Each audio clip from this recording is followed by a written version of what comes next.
CBS 매거진 2부 시작합니다. 이번 시간은 일상생활에서 쉽게 접할 수 있는 법률 사안들을 살펴보는 법률 이야기 시간입니다. 최대한 변호사와 이야기 나눠봅니다. 변호사님 반갑습니다. 네, 안녕하세요. 양심적 병역 거부자들에 대한 대체 복무가 오늘부터 시행됐죠. 예, 그 종교적 신앙에 따른 양심에 의한 병역 거부자들이 바로 오늘이죠. 10월 26일부터 대체 복무를 시작합니다.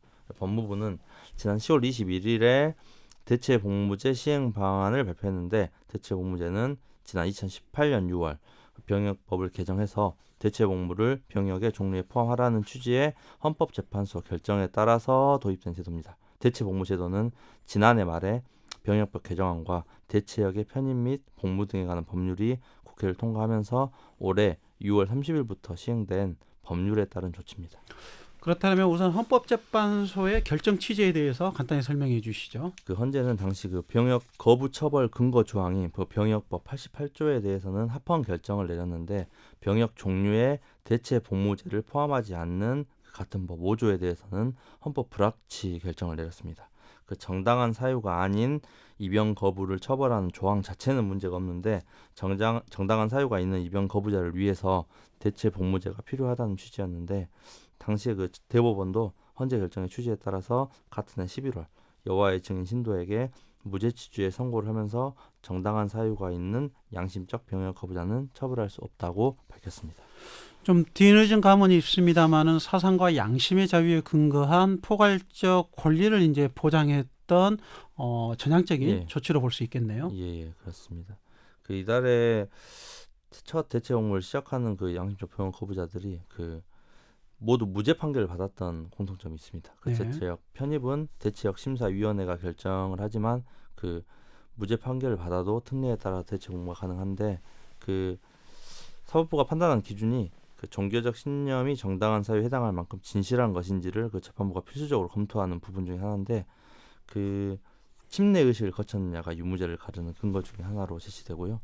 그 지난 2019년 7월 대법원은 원심에서 무죄 판결을 받은 병역 거부자의 그 상고심에서 유죄 취지로 선고를 하면서 침례를 받지 않은 점을 지목했는데, 피고인이 침례를 받지 않는 이유와 향후 계획에 대해서 구체적인 설명도 내놓지 못해서 양심에 따른 병역 거부인지 의심이 된다는 지적도 했습니다. 양심에 따른 이제 기준에 대한 부분들을 법원이 판단하는 것에 대한 또 이제 비판도 있는 것 같습니다만, 법원이 들고 있는 다른 기준이 어떤 부분들이 있을까요? 예, 그 결국은 법이 판단해야 되니까 어쩔 수 없이 법원이 판단하는 건데, 그 종교 교리와 맞지 않는 범죄 전력이 있을 때도 병역 거부는 정당한 사유와 무관하다는 그 의심을 받을 수가 있습니다. 대법원은 최근에 여성 상대로 몰카, 온라인 게시판의 모욕이나 절도 등 혐의로 처벌받은 전력에도 양심적 병역 거부를 주장한 신도에게 위반을 인정해서 징역 1년 6월에 실형을 확정한 것이 대표적 사례인데, 그 폭력적인 게임에 집착하는 정황도 재판 과정에서 불리하게 적용되기도 합니다. 다만 그 게임의 폭력성 정도 등에 따라서 유죄 판단이 갈릴 수가 있습니다.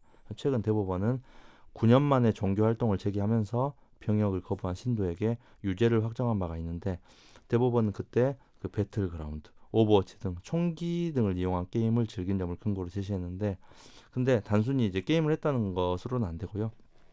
지난 6월에 그 리그 오브 레전드라는 게임을 즐긴 점이 확인됐지만 무죄를 선고받은 사례도 있고, 그 사례에서 캐릭터들의 형상, 전투의 표현 방법 등에 비춰서 그 살상을 간접 경험하게 한다고 볼 수 없다는 게 판결 취지였습니다. 오늘부터 시행되는 대체 복무제에 대해서도 자세하게 설명해 주시죠. 그 목포교도소에 53명 등 올해 3개 기관에서 105명이 대체 복무를 이행합니다. 법무부는 2023년까지 총 32개 기관에서 대체 복무 요원 1,600여 명이 복무할 수 있도록 생활관을 마련하기로 했는데, 그 심사위원회 심사를 거쳐서 편입된 요원은 대전의 그 교육센터에서 3주간 교육을 받은 뒤에 교도소 등 복무기관으로 배치돼서 36개월 동안 합숙 복무를 하게 되고요. 합숙입니다. 대체 복무 요원은 교정시설에서 급식과 물품 교정교와 보건위생, 시설관리 분야에서 업무를 수행하고, 그 아까 말씀드린 대로 구체적 업무 분야는 급식이나 교정교화, 보건위생, 시설관리 등 업무입니다. 대체 복무 취지에 맞게 또 양심적 병역 거부 취지와 맞지 않는 업무는 또 배제를 해야 되겠네요. 예, 취지에 맞게 무기를 사용하는 시설 방어 업무나 강제력 행사가 수반되는 경계 감호 업무 등 그 양심의 자유를 침해할 수 있는 업무는 제외를 했습니다.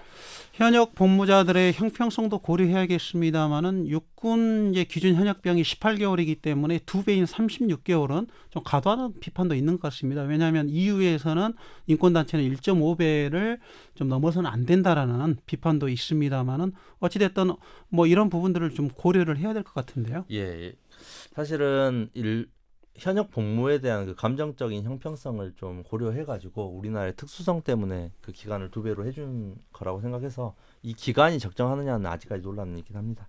그 일과표에 따라서 8시간 근무를 원칙으로 하고 근무복을 입고 보수도 현역병 기준에 맞춰서 지급하고요. 급식도 공무원과 동일하게 제공된다고 하고 휴가나 외출 외박도 가능한다고 합니다. 그리고 그 일과 종료 뒤 휴일에 휴대전화도 사용할 수 있고 그 생활관에는 그 생활실, 체력 단련실, 정보화실도 마련된다고 합니다. 그 현역병과 유사하게 정기 휴가나 청원 휴가, 포상 휴가 등에 주고 외출의 경우에 현역병 2배 수준의 근무 기간이나 사회적 단절 예방 등을 고려해서 다소 완화된 기준을 적용할 거라고 밝혔습니다. 대체복무자들에 대한 그러면 예비군 훈련 부분은 어떻게 시행되는 건가요? 예비군 훈련도 군사훈련이라는 점에서 대체복무가 마련된 취지와는 맞지 않기 때문에 예비군 훈련에 상응하는 예비군 대체복무 방안도 마련해서 1년차부터 6년차 사이 대체복무 기관에서 따로 그 3박 4일간 합숙하면서 대체 업무를 수행하게 할 예정입니다. 네, 오늘 대체복무제에 대한 부분들을 간단하게 다시 정리한다면요. 예, 2년 전 그 양심적 병역 거부를 인정한 헌법 결정이 헌재 결정이 유엔의 공고에 따른 전향적인 판결로 평가를 받고 있는데 현재 우리나라가 굉장히 특수한 상황이잖아요. 그 결국은 정당한 이유도 사법부가 판단할 수밖에 없는 상황입니다. 그 병역 문제가 그 우리나라에서 모든 국민이 관심을 가지는 첨예한 이슈여서 더 이상 사회적 논란이 발생하지 않게 당국에서 현역 복무자와의 형평성을 고려해서 합리적으로 대체 복무자들이 국가에 대한 의무를 다할 수 있는 제도를 지속적으로 마련해서 운용하기를 바라겠습니다. 네, 오늘 말씀 감사합니다. 네, 감사합니다. 지금까지 최대현 변호사와 양심적 병역 거부에 따른 대체복무 시행과 관련한 법률 쟁점 소개해드렸습니다. CBS 매거진 잠시 광고 듣고 오겠습니다.